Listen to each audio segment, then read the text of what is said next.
Hello everyone and welcome back to Daily Dose of MUET by Madam Audrico. You're watching my YouTube channel.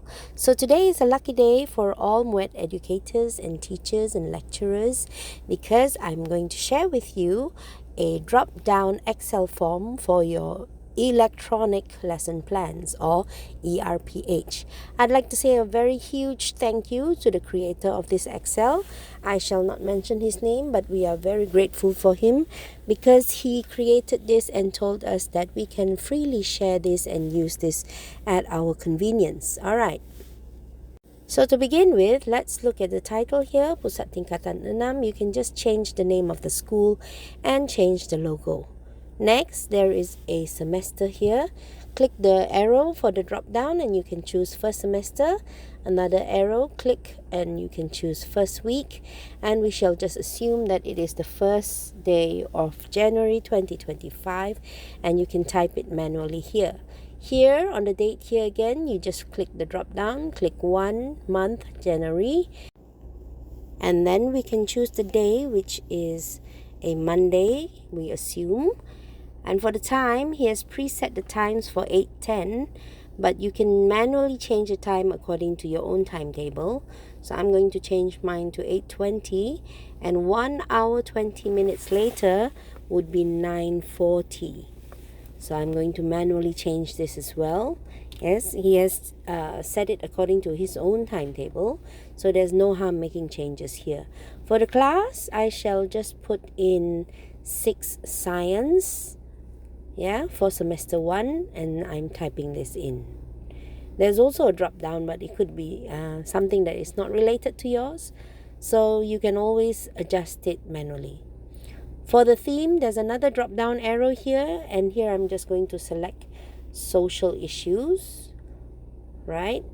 So we assume we're going to do an interview with a prominent person. So let me just type it out here. Getting to know prominent people or individuals in society. So the skill here I want them to practice is speaking.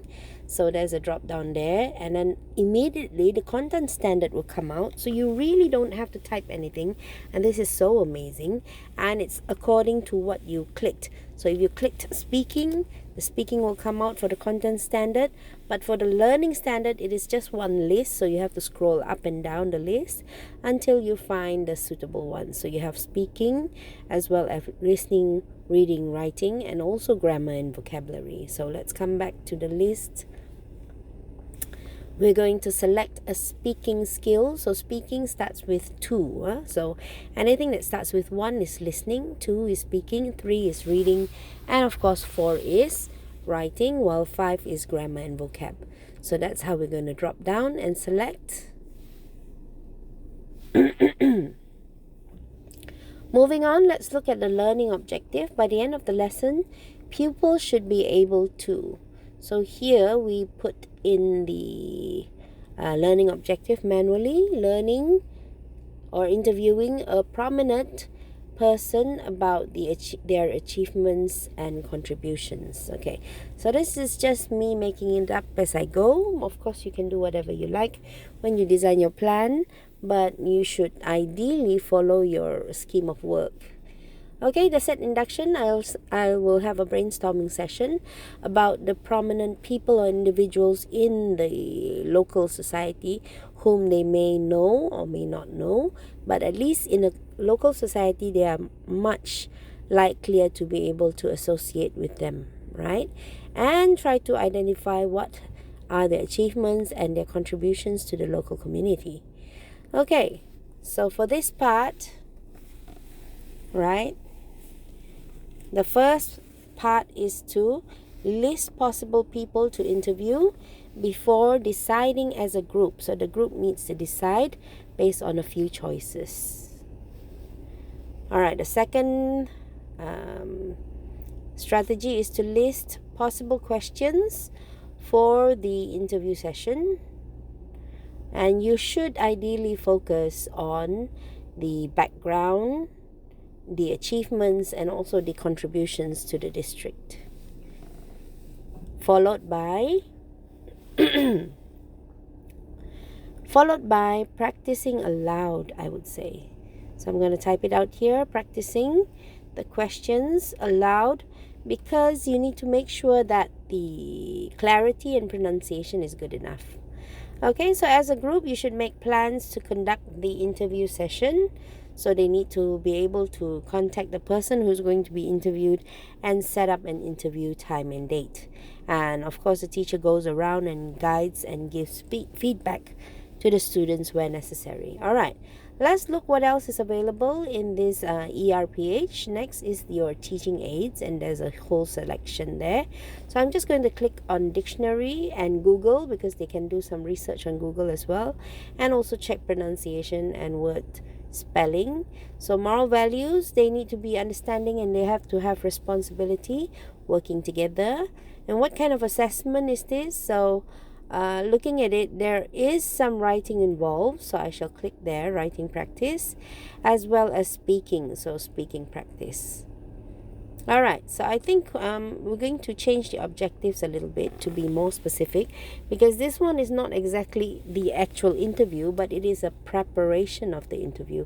So I'm going to modify this one a little bit and put here preparation for an interview of a prominent person. And the second objective is to practice the questions aloud, right, while focusing on pronunciation and clarity. So as you can see, it comes up directly in the first objective as well as the second one. Oh, I forgot to press enter.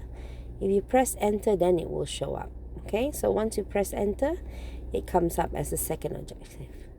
So in this section, you can respond later on by including how many students out of the total number of students managed to achieve that, or you can do the negative, which is how many did not manage to achieve that.